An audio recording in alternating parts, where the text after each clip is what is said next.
الحمد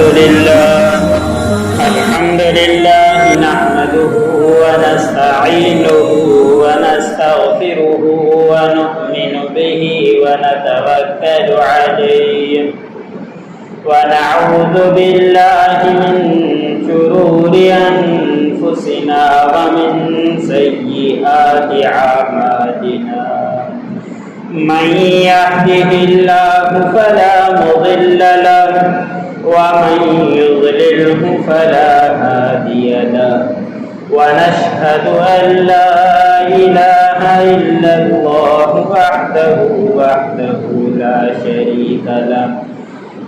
شريك له ولا نظير له ولا مثل له ولا مثال له ولا جد له ولا ند له ولا جدال له ونشهد أن سيدنا ومولانا محمدا عبده ورسوله أما بعد فأعوذ بالله من الشيطان الرجيم بسم الله الرحمن الرحيم قل للمؤمنين يغضوا من أبصارهم ويحفظوا فروجهم ذلك أزكى لهم إن الله خبير بما يصنعون وقل للمؤمنين يغضضن من أبصارهن ويحفظن فروجهن ولا يبدين زينتهن إلا ما ظهر وقال الله تبارك وتعالى في مقام آخر قل لأزواجك وبناتك ونساء المؤمنين يدنين عليهن من جلابيبهن ذلك أدنى أن يعرفن فلا يؤذين وكان الله غفورا رحيما وقال النبي صلى الله عليه وسلم إن المرأة عورة فإذا خرجت استشرفها الشيطان أو كما قال النبي صلى الله عليه وسلم صدق الله العظيم صدق رسوله النبي الكريم ومن الشاهدين والشاكرين والحمد لله رب العالمين. दिल की गहराई से दुरूद اللهم صل على محمد وعلى آل محمد كما صليت على إبراهيم وعلى آل إبراهيم إنك حميد مجيد اللهم بارك على محمد وعلى آل محمد كما باركت على إبراهيم وعلى آل إبراهيم إنك حميد مجيد.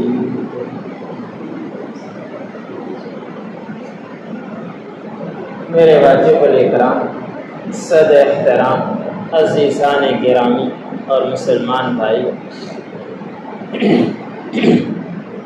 मैंने आप लोगों के सामने अल्लाह रब्बुल इज़्ज़त के कलाम में से दो इरशादात इमामुल अंबिया, दो आयतें इमामुल अंबिया ख़ातमुल मुज्तबा हज़रत मोहम्मद मुस्तफ़ा सल्लल्लाहु अलैहि वसल्लम के बेशुमार इरशादात में से एक इरशाद तिलावत किया है।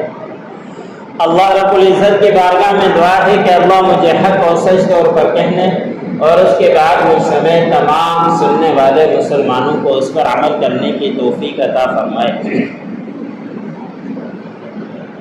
अल्लाह रब्बुल इज़्ज़त ने इंसानों के लिए हुकूक बयान फरमाए हैं, मर्दों के लिए भी और औरतों के लिए भी।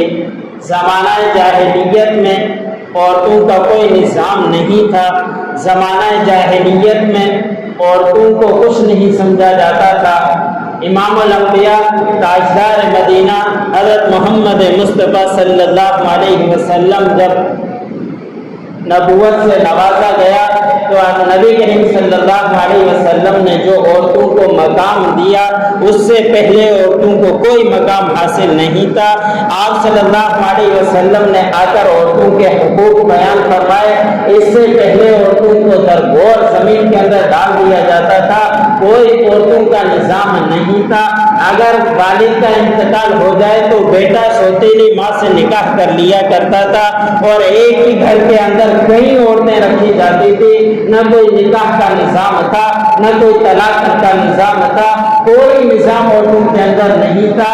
یہاں تک کہ اگر شوہر کا انتقال ہو جایا کرتا تھا، عورت کو کمرے کے اندر بند کر دیا جاتا تھا، کئی مہینوں تک وہ بند رہا کرتی تھی، اس کے بعد باہر نکلتی کوئی اس کا لحاظ نہیں رکھا جاتا تھا۔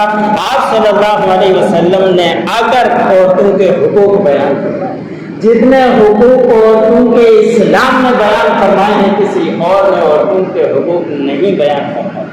لیکن آج کے زمانے کے اندر یہی اعتراض کیا جاتا ہے کہ اسلام نے عورتوں کو دبا کر رکھ دیا ہے، اسلام نے عورتوں کو نہیں دبایا، اسلام نے عورتوں کا مرتبہ بڑھایا ہے، عورتوں کو عزت سے نوازا ہے۔ پہلے عورتوں کی وہ عزت نہیں تھی جو اسلام نے آ کر عورتوں کو عزت سے نواز کر عزت دے دی۔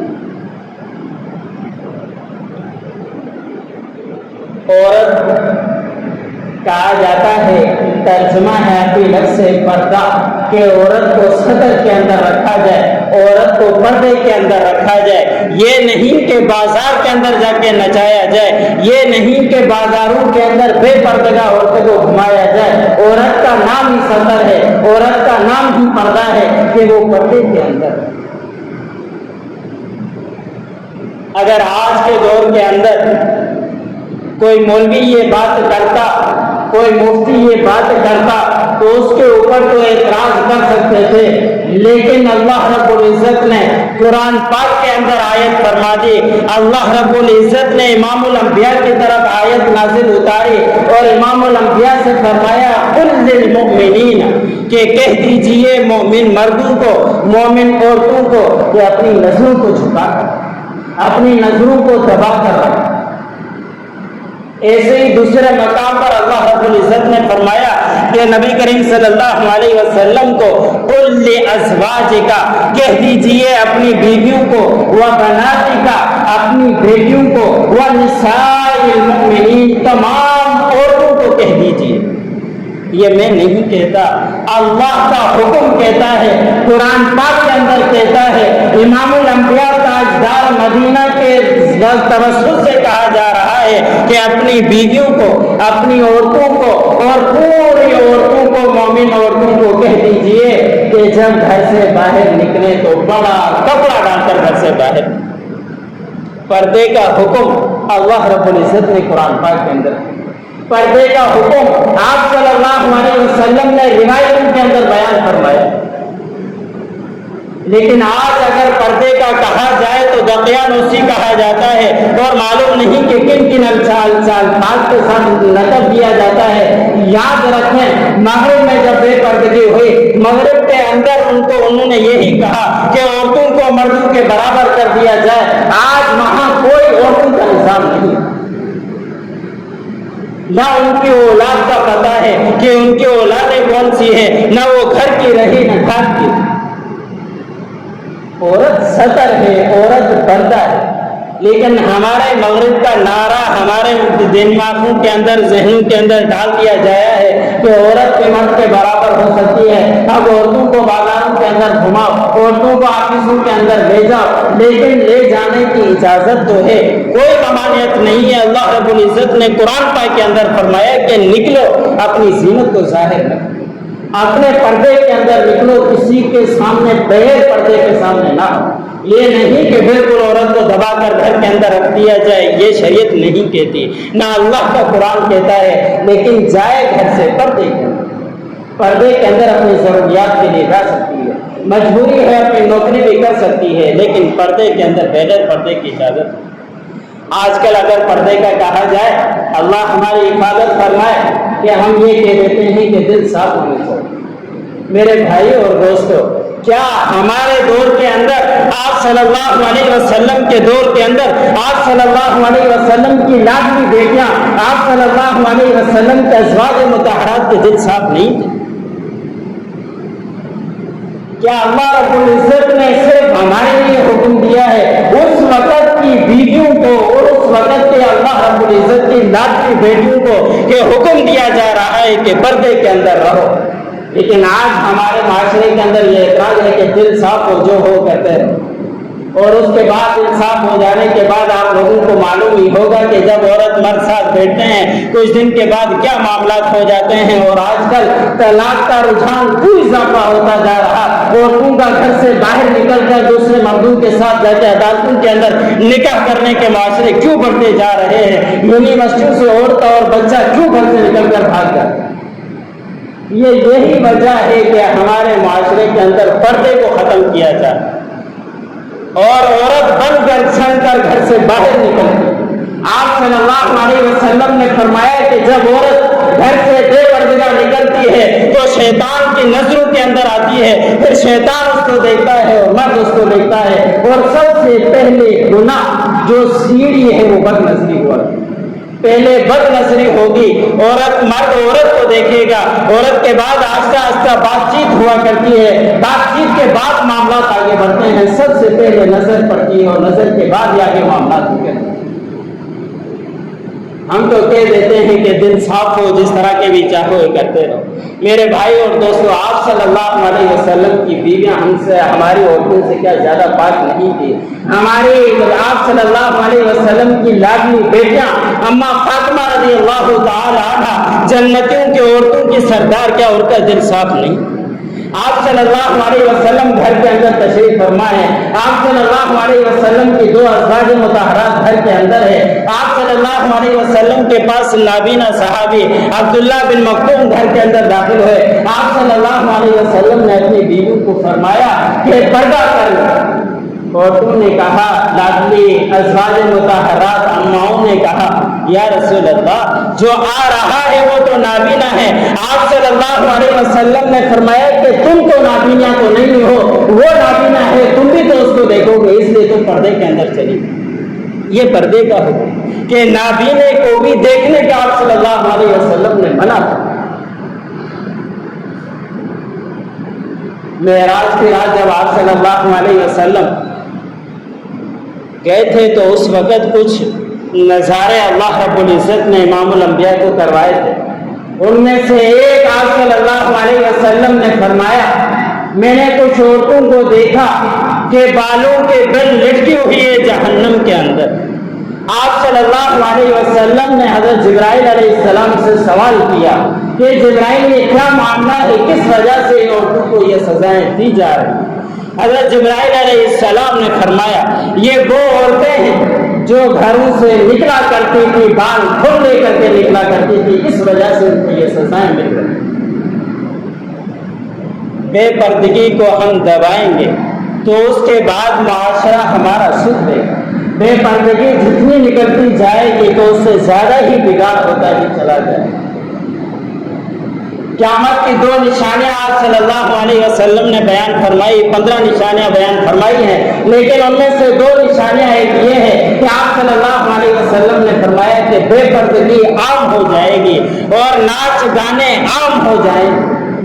आजकल देख रहे हैं हमारे माशरे के अंदर क्या हो रहा है, कहीं प्रोग्राम हो, जब तक कि औरतों को न नचाया जाए तो लोग जमा नहीं होते, और औरतों को सजा बंद सवार कर उस पर मेंबर बोलते हैं नशीद बड़ी लगा दी जाती है, उसके ऊपर नचाया जाता है, उसके बाद मर्द आया करते हैं, वरना नहीं। ये माशरा हमारा रह गया। मेरे भाई और दोस्तों, पर्दा जरूरी है। पर्दे का हुक्म आप सल्लल्लाहु अलैहि वसल्लम ने दिया, अल्लाह रब्बुल इज़्ज़त ने पर्दे का हुक्म दिया। आजकल हमारा बिगाड़ इसीलिए है, और यही औरतें हैं जिसको हम अगर बेपर्दगी से बाहर निकालते हैं, मगरिबी तहज़ीब हमारे माशरे के अंदर आएगी, बिगाड़ बढ़ता ही चला जाएगा। हज़रत उमर रज़ियल्लाहु ताला अन्हु का दौर, हज़रत उमर रज़ियल्लाहु ताला अन्हु ने अमर बिन आस रज़ियल्लाहु ताला अन्हु को शाम से फतह करने के लिए भेजा। जब वो शाम के करीब पहुंचे, वहां का कैसर का बादशाह हरकल नामी बादशाह था। उस वक़्त उसने अपने पादरियों को, अपने तजर्बेगार लोगों को बुलवाया और उनसे मशवरे के तौर पर बिछाया कि मुझे मशवरा दे दीजिए कि ये जंग लोग आते हैं और आते ही फतहयाब हो जाते हैं, और कई मुल्क उन्होंने फतहयाब कर दिए, काफिरों को नुकसान पहुंचाते रहते हैं। हमें कुछ इसके बारे में बताओ कि इनके पास क्या गुर है जिसकी वजह से ये फतहयाब होते ही चले जा रहे हैं। अमर बिन आस शाम की तरफ गए थे और उनको कहा था कि तुम बैतुल मक़दिस हमारे हवाले कर दो, नहीं तो फिर लड़ाई के लिए तैयार हो जाओ। और उन्होंने लड़ाई से पहले मुशावरत का मशवरा किया। मुशावरत के लिए लोगों को हरकत में बुलाया और उन पादरियों ने कहा, बड़े तजर्बेकार लोगों ने कहा कि ये वो लोग हैं रातों को अल्लाह की बारगाह में झुका करते हैं और दिन के वक़्त रोज़ा रखा करते हैं, अपनी नजरों की हिफाजत किया करते हैं, दुनिया की तलब इनके दिलों के अंदर नहीं है। यही वजह है, इनकी वजह से ये कामयाब होते ही चले जा रहे हैं। और उसके बाद उन्होंने मशवरा दिया कि हमारा मशवरा ये है कि इनको अगर ख़त्म करना है और इनको अगर नीचे दिखलाना है तो फिर इनको 3 दिन के लिए बैतुल मक़दस की तरफ इजाज़त दे दी जाए कि ये नमाज के लिए आए। 3 दिन तक इनको मोहलत दें, ये इजाज़त दें, मस्जिद की तरफ आए और हमारे लिए ये काम करना है आपने कि बरहना औरतें तो उनके सामने रास्ते के अंदर खड़ी कर दी जाए और सोना जवाहरात इनके रास्ते पर बिछा दिया जाए। फिर इनके बारे में सोचें, अगर ये इनकी तरफ कुछ इत्फाक करते हैं, कुछ तवज्जो करते हैं, उसके बाद हम फैसला आपको देंगे। 3 दिन तक यही मामला रहा, उनको इजाजत दे दी गई। सहाबा इकराम बैतुल मक़दिस की तरफ आने लगे और 3 दिन तक नमाजें पढ़ते रहे। और 3 दिन के जब उनको हज़रत अब्दुल्लाह बिन आस रज़ियल्लाहु तआला अन्हु को पता चला कि हमारे बारे में इन्होंने ये फैसला किया है, उन्होंने बड़ी तकरीर नहीं की, उन्होंने बड़े हुए पैमान नहीं किए, सिर्फ ये एक आयत पढ़ी थी जो मैंने आप लोगों के सामने खुतबे के अंदर पढ़ी कि वो आयत का तर्जुमा ये है कि हे मोमिन मर्दो अपनी नजरों को झुका कर, बस एक आयत पढ़ी थी। और उसके बाद 3 दिन तक बरहना औरतें उनके सामने खड़ी रही और सोना जवाहरात उनके सामने था। 3 दिन तक नमाज के लिए आते रहे और आने के बाद वापस गए, लेकिन उनकी एक दफा भी नजर औरतों पर नहीं। और जब ये औरतें हरकल के पास पहुंची और उनके बातें उनसे पूछी गई तो उन्होंने कहा कि 3 दिन तक वो आते रहे लेकिन हमारी तरफ उन्होंने एक दफा भी नजर नहीं की। तो उन तजर्बेकार लोगों ने कहा, पादरियों ने कहा कि तुम इनको कभी भी शिकस्त नहीं दे सकते। मेरे भाई और दोस्तों, ये उस वक़्त का दौर है, उस वक़्त यही हमारे मगरिब और यही हमारे मगरिब उस वक़्त की थी, आज भी है कि आज वही हमें मुसलमानों को पीछे धकेले जा रही है। आज अल्लाह रब्बुल इज़्ज़त ने कुरान पाक के अंदर बयान फरमाया कि जब तक मोमिन के अंदर ईमानी सिफात होगी कोई भी इनको नुकसान नहीं पहुंचा सकता, लेकिन जैसे ईमानी सिफात इनसे निकल जाएगी तो फिर ये कभी भी फतह याब नहीं हो सकती। हमारी ईमानी सिफात, ईमानी गैरत खत्म होती ही चली जा रही है। वही मगरिबी तहजीब हम अपने माशरे के अंदर लाना चाहते हैं। हम इन औरतों को अपने शाना बशाना खड़ा करने चाहते हैं। खड़ा कीजिए, कोई इसका इनकार नहीं, लेकिन पर्दे के साथ खड़ा कीजिए, बेपर्दगी को न फैलाइए। आप सल्लल्लाहु अलैहि वसल्लम ने सख्त वईद बयान फरमाई जो मेराज के मौके पर भी पढ़े और इस तरह के कई वाक़यात किताबों के अंदर लिखे हैं कि जिन लोगों ने पर्दे की हिफाजत की है, नजरों की हिफाजत की है तो माशरे के अंदर सुधार चला है, लेकिन जिन्होंने आंखों की हिफाजत नहीं की, बेपर्दगी को आम किया तो फिर माशरा बिगाड़ की तरफ गया है। हमें चाहिए जो अल्लाह रब्बुल इज़्ज़त ने हमें हुक्म दिया है इस हुक्म को मानने की कोशिश करें। हमें सब मालूम है, हमें कुरान पाक के बारे में मालूम है, कुरान पाक के अंदर 30 पारे हमें मालूम है, कुरान पाक के अंदर 114 सूरतें हमें मालूम है, कुरान पाक के अंदर कितनी आयतें हमें मालूम है, लेकिन अमल कितना है, हमें अमल की तरफ गौर करने की जरूरत है। एक आयत पर अगर हम अमल करने वाले बन जाए तो हमारी जिंदगी सुधर सकती है। मैंने शुरू में भी अर्ज किया कि औरत पर्दे का नाम है, औरत को चाहिए कि पर्दे के अंदर रखें, लेकिन अब जब पर्दे का नाम आता है, मैंने शुरू में अर्ज किया कि हमें कहा जाता है कि दिल साफ होना चाहिए। मेरे भाई और दोस्तों, कुरान पाक के अंदर अल्लाह रब्बुल इज़्ज़त ने इमामुल अंबिया के जरिए फरमाया कि आप अपनी बीवियों को, अपनी बेटियों को और पूरे मोमिन औरतों को कह दीजिए कि पर्दे के अंदर रहें। क्या उन मोमिनात के दिल साफ नहीं थे? क्या सहाबा इकराम के दिल साफ नहीं थे जो उनको पर्दे का हुक्म दिया जा रहा? तो आज हम कहते हैं कि हमारे दिल साफ हों तो जिस तरह के चाहे मामला करते रहें। सबसे पहले ये नजर की हिफाजत है। अगर नजर की हिफाजत हुई तो हम आगे आगे कामयाब हैं, लेकिन इसी नजर की हिफाजत नहीं हुई तो उसके बाद बिगाड़ बढ़ते ही चले जा रहे हैं। औरतों के अंदर भागना, बच्चों का भागना, और औरत और मर्द मिलकर जाके अदालतों के अंदर निकाह करना, और यहाँ तक के तलाक के मामला طلاق ہو جانا، ساری یہی وجہ ہے کہ بے پردگی عام ہوتی جا رہی ہے۔ ہمیں چاہیے کہ اس کو جتنا بھی ہو سکے کنٹرول کریں، ہم اپنے گھروں کے اندر یہ حدیثیں بتلائیں، ارشادات بتلائیں، آپ سے اللہ رب العزت کے کلام کی آیتیں بتلائیں۔ سورۃ نور ایک قرآن پاک کے اندر ہے جس کے اندر سارے احکام عورتوں کے گھر کے اندر موجود ہے، وہ اپنے گھر کے اندر دلا دیں۔ آسان ترجمہ قرآن موجود ہے، بڑا سہولت کے ساتھ آسان ترجمے کے ساتھ مختصر تشریح لکھی گئی، اس کو گھر کے اندر رکھیں، ہم اپنے بچوں کو پڑھائیں۔ اللہ رب العزت کی بارگاہ میں دعا ہے جتنی بھی باتیں کی اللہ مجھے بھی سننے والوں کو ان باتوں پر عمل کرنے کی توفیق عطا فرمائے۔ وآخر دعوانا الحمدللہ۔